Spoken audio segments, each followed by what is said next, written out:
So one of the biggest problems with Micro Four Thirds cameras is that, hold on, this frame seems a little cramped. Let's fix that real quick. All right, there we go. That's much better. I feel like I have a lot more room.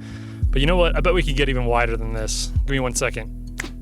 Okay, now we might be a little bit too wide, but you get the idea. One of the biggest problems with Micro Four Thirds cameras is finding high quality, ultra wide angle lenses that don't give you any kind of weird fisheye barrel distortion. So you might be thinking to yourself, Nigel, speed boosters exist. Why not just get a speed booster or a focal reducer and then get ultra wide angle lenses that work for larger sensors?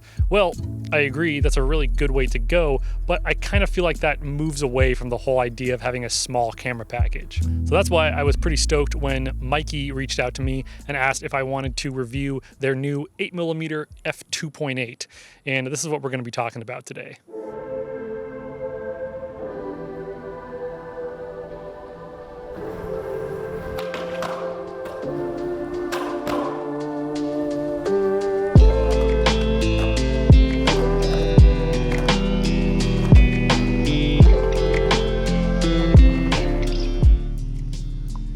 I got up super early in the morning for this. So my experience with wide angle lenses for Micro Four Thirds has either been in the form of a fisheye or in the form of a wide angle that's not necessarily super wide. Now don't get me wrong, I love fisheye lenses, but really I feel like they're more suited for photographers who need a extremely wide angle or for filmmakers who are shooting action sports. Something that this Mikey 8mm brings to the table is that it's a zero distortion lens.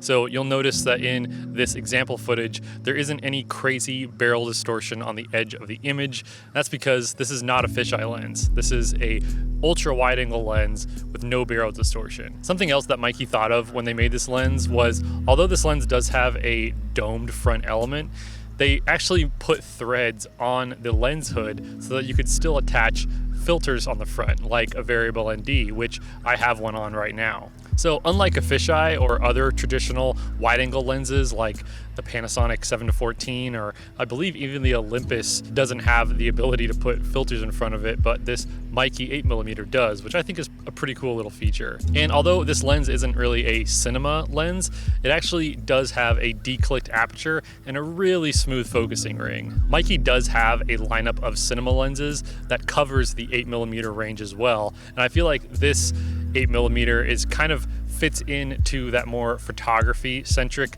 lineup of lenses. So next, let's go to my office and I'll kind of show you how this works in like a YouTuber type setup.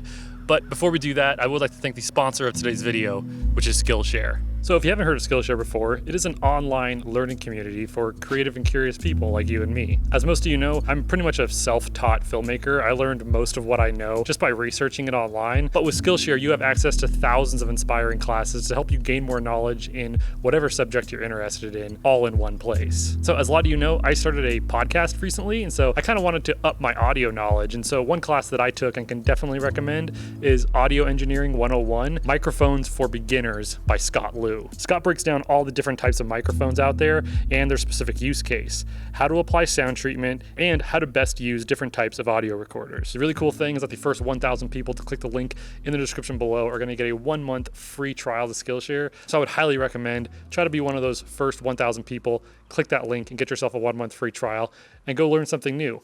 Once again, big thanks to Skillshare for sponsoring this video. So as you can see, this is where the Mikey 8mm can really come in handy. If you're in a smaller space, or if you just really like that wide angle look for your YouTube videos, this can be really helpful. Now, you're not gonna get crazy background separation like you would on a full frame. 2.8 on full frame cameras looks great, but on Micro Four Thirds, you're just not going to get the same super shallow depth of field. So I've been pretty positive about this lens, and truthfully, I really do like it, but there are some drawbacks that I just kind of want to bring to light. First off is the threading on the lens hood. While it's a cool idea, if you're using a filter and there's any light source that's coming in from behind the camera and hitting that filter, you're going to see some weird ghosting effects from light hitting that filter and then bouncing back into the lens, which is kind of annoying. Also, some other people here on YouTube have reviewed this lens, and they've kind of said that as far as video goes, you don't really see any vignetting when using ND filters. That wasn't my experience.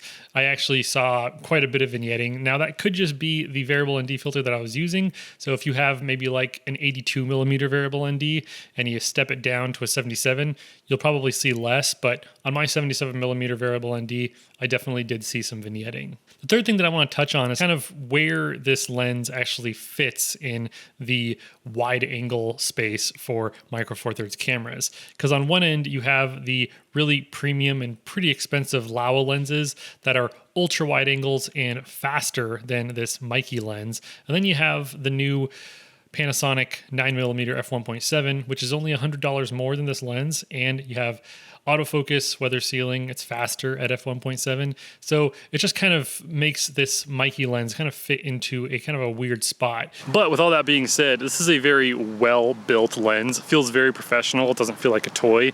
And it's very well balanced on a Micro Four Thirds camera.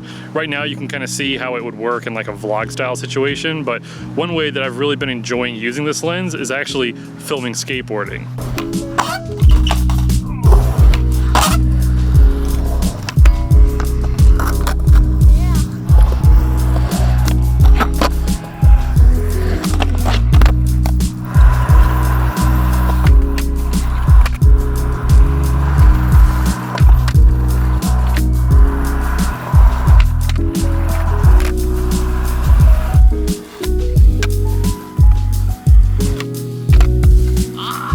So my overall conclusion on this, shut up cicada.